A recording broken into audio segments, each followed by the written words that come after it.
গভীর মনোযোগ। হুজুর গাউসুল আজম উপত্যকায় গিয়েছে। উপত্যকায় মানে হলো নদীর পার গেল। হঠাৎ করে একজন লোক আসলেন, আয়েশা দুইটা শর্ত দিলেন।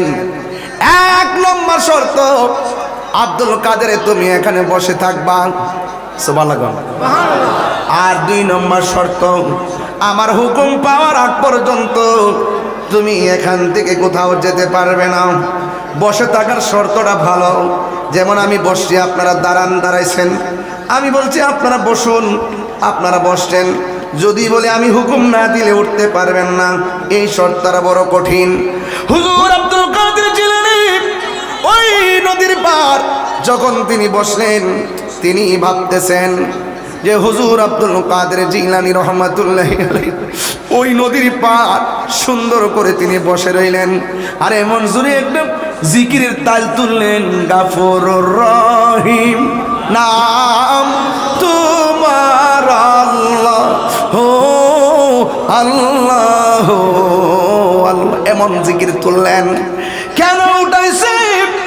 গাউসুল আজম বলেন, যেই মানুষটা আমার বলছে বসে থাকার জন্য, এই মানুষটা মানুষ না রে, এই মানুষটার চেহারা দেখে আমার মনটা পাগল হয়ে গেছে।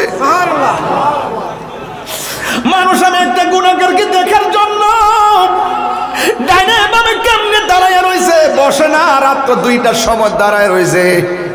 আমি হইলাম একটা ক্যানভাসার, আর সরাসরি যারা গাউসে পাককে দেখছে তাদের মনটা কেমন লাগছে, যারা সরাসরি নবীরে দেখছে মনটা কেমন লাগছে রে। 1500 বছর পর নবীর শান শুনলাম, বহদ্দার হাটের মানুষ যেমন পাগল, নবীরে যদি তারা দেখত ওই তীরের বরাবর নিজের বুকটা পাইতা দিত, মোস্তফার বদন মোবারকে একটা তীরের আঘাত লাগতে দিত না।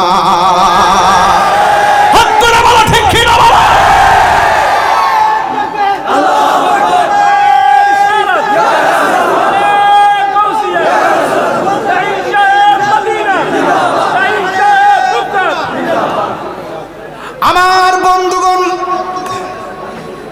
স্টেজের মধ্যে যারা বসে আছেন সবাই আমার চাইতে মাহের যোগ্য মানুষ, এরা আমার সহযোদ্ধা। আমরা সুন্নিয়ত নিয়ে ভাবনা করি।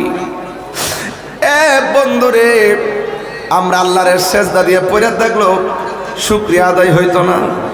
আমরা এমন একটা বাপ মার ঘরে জন্ম দিছে, সুন্নির ঘরের সুন্নি, এমন একটা বাপের ঘরে জন্ম দিছে যে বাপও সুন্নি মাও সুন্নি। ও বন্ধু, এই জন্য গোটা বাংলাদেশ ঘুইরা দেখো, সবের মধ্যে বেজাল আছে, একমাত্র সুন্নিদের মধ্যে বেজাল নাই, লোভ নাই। কথা বলেন ঠিক? গভীর মনোযোগ দিন।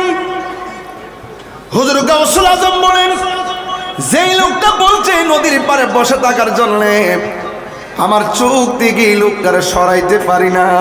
এত সুন্দর বৈশা বৈশা এমন জোরে বুড়া কাবা শুরু করছে, একদিন নয়, 2 দিন নয়, 1টা বছর পর্যন্ত পানি আর লতা পাতা খাইয়া কাটাইয়া আমার আল্লাহর জিকিরে মশগুল হয়ে গেছে।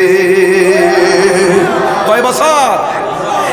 1 বছর তিনি এখান থেকে নড়াচড়া করে নাই।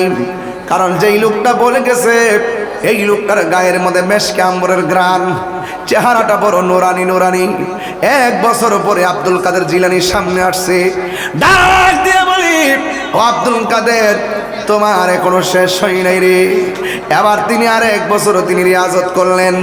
প্রথম বছর পানি পান কইরা লতা পাতা খাইয়া কাটাইয়া দিছে, দ্বিতীয় বছর শুধুমাত্র পানি খাইয়া কাটাইয়া দিছে, বাড়ি খাবার বর্জন করে ফেলছে। কারণ হাদিস শরীফের মধ্যে দেখেছি মুমিনের 3টা গুণ। 1 নম্বর খাইব কম, 2 নম্বরে কথা বলবে কম, 3 নম্বরে ঘুমাবে কম। কথা বলেন ঠিক কিনা?